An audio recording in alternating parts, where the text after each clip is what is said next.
Check the description for the following discount codes. Some of you may remember a while ago I reviewed the Next Level Racing HF8 Pro haptic gaming pad and the non-pro version a couple of years before that. What they were seat inserts that would go between you and your seat that had 8 little vibration motors inside, 4 underneath your legs, your bum, and 4 behind your torso. And using a PC over a USB connection, these could be configured for all your usual types of haptic feedback that we would use in a racing simulator. So, you know, road textures, lumps, bumps, gear changes, potentially impacts, all those things that we really like to add because they add huge amounts of immersion. For me, tactile feedback, primarily transducers rather than motors, is an absolute must-have if you don't have some sort of motion system that can genuinely, you know, move you up and down to simulate the road textures. So I absolutely love it. Vibration motors, similar to what you might find in, you know, an Xbox controller or PlayStation controller, are a step down from tactile transducers. They are literally motors with like a little, you know, offset weighted cam on the end so that as it spins, it vibrates. The faster it spins, the higher pitch the vibration, the slower it spins, the lower the pitch or frequency of the vibration. But it can't replicate accurately lumps and bumps like a tactile transducer can. A tactile transducer is basically like a speaker but without the cone. So it vibrates at very specific frequencies provided to it via the software and an amplifier. And there's instant response.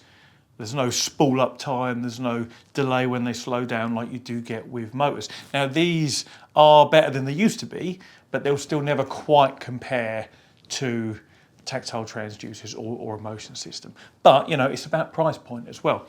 So if you can't afford a full tactile setup or you don't want to do the DIY route because that will save a lot of money because perhaps you're not that technically minded, then something like a seat insert is a good middle ground. Again, it's, you know, they're tactile transducers are a step down from motion. These are a step down from tactile transducers. What we have here is the Next Level Racing ERS3 Haptic seat. You may remember they released the ERS3 Hypercool maybe October last year. That's what I run on my daily rig, right? Because I get warm when I race. Fans in the seat, 2 different speeds, keeping you cool. Absolute game changer for me. Love it. This is the same seat, ERS3, made of the Hypercool mesh, but with haptic motors fitted inside from the HF8 Pro gaming pad. So it saves having that extra item between the seat and you. So instantly, it's more comfortable. Instantly, it's visually neater to look at, apart from the wires, which I'll talk about in a minute, and just an overall better experience. The experience is the same, basically, from a, you know, vibration point of view as the haptic gaming pad is. So if you haven't got anything, it's a great option. If you've got tactile transducers, you wouldn't use this. And if you have motion, you wouldn't use this either, or at least I wouldn't. Obviously, it's up to you what you do. But the overall experience, just like with the, I can't show it to you because they're hidden within the seat, obviously, and I'll do a close-up walk around of the seat for you now so you can have a closer look at it. But yes, the vibration motors are obviously hidden in the seat, so I can't show them to you, and I can't show you how they feel either because that's something that's vibrating through my body as I sit here using it. So the best I can do is tell you, you know, how it is. And the bottom line is, if you don't have any form of motion or tactile feedback, then this really is a game changer. Not necessarily because of the way the motors work, but because of how integrated it is into the seat. It's that sort of plug and play type scenario. You know, for some people, having a seat and then a pad that you put on the top is a bit of a no-go. So it's not, it's just, you know, it takes away a little bit from the comfort of whatever seat it is. This, you have no idea there are motors inside this seat until you turn them on and you start using them. So if you don't have any form of haptic feedback, this is a great option if it's within your price point. If you need a seat, of course, as well.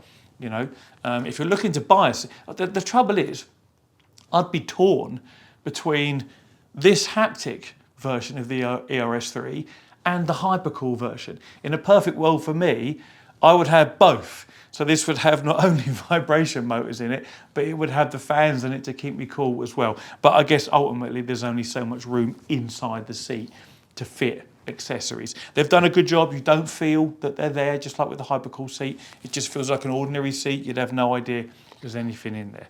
So it works great if you're happy with motors. The comfort is great, just the same as any of the other ERS3 seats. I like the aero mesh material. It's quite a cool material. I'll get the dimensions for you in a minute so you can compare the width, length and height of this compared to perhaps what your existing seat is or other seats you're looking at.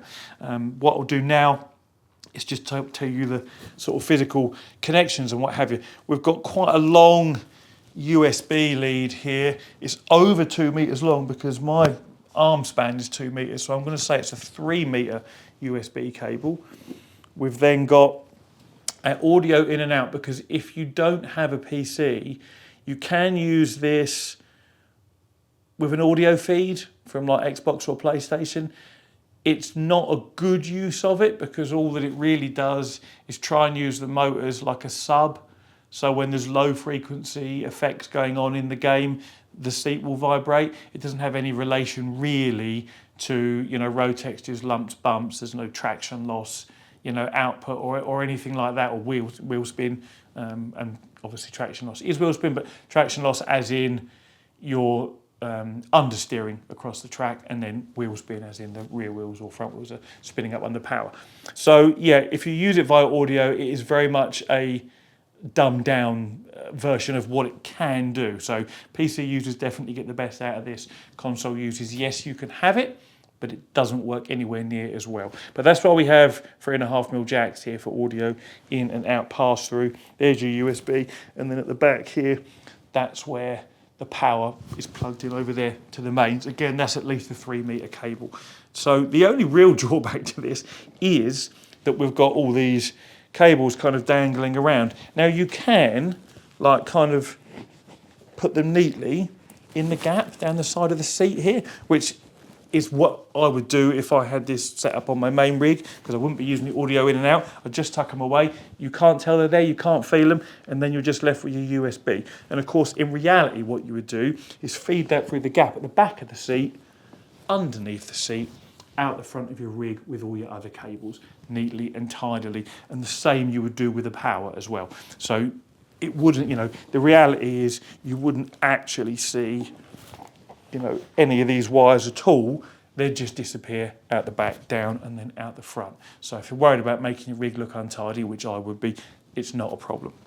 We've got dual recliner mechanisms, which means the upright of the seat doesn't twist like single recliner mechanism seats can, where you've just got a hinge, say, on the left and the actual mechanism's on the right.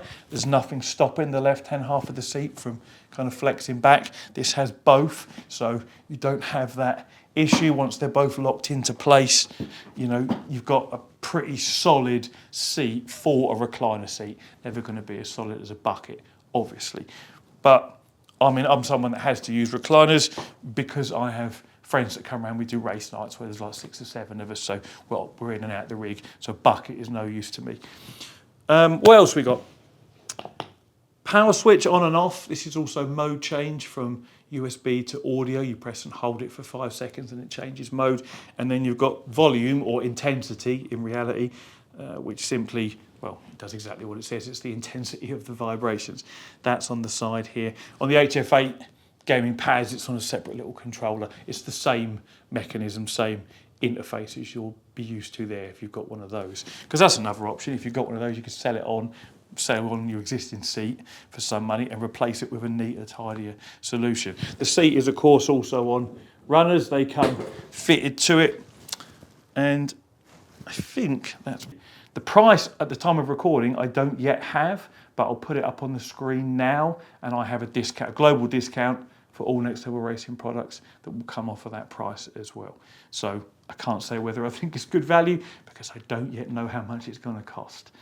Aside from that, I think if, as I mentioned earlier, you don't have any haptic feedback and you need a seat or you're happy to change seats and it's within your budget and you can't go tactile and you can't go motion, then I think it's definitely a great add-on. Because one of the things vibrations give you is that little bit more feeling of realism. Yes, motors aren't the best for it.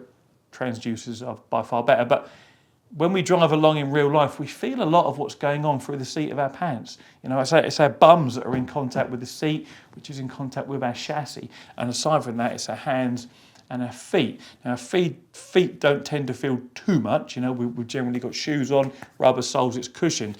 Our hands obviously do, which is why, you know, good detailed force feedback is important. And then the rest of it comes, you know, through our bums and our upper body. The sort of G-forces we feel when we're cornering, when we're braking, we're squashed, you know, into a seat belt as the car decelerates and we're trying to decelerate with it.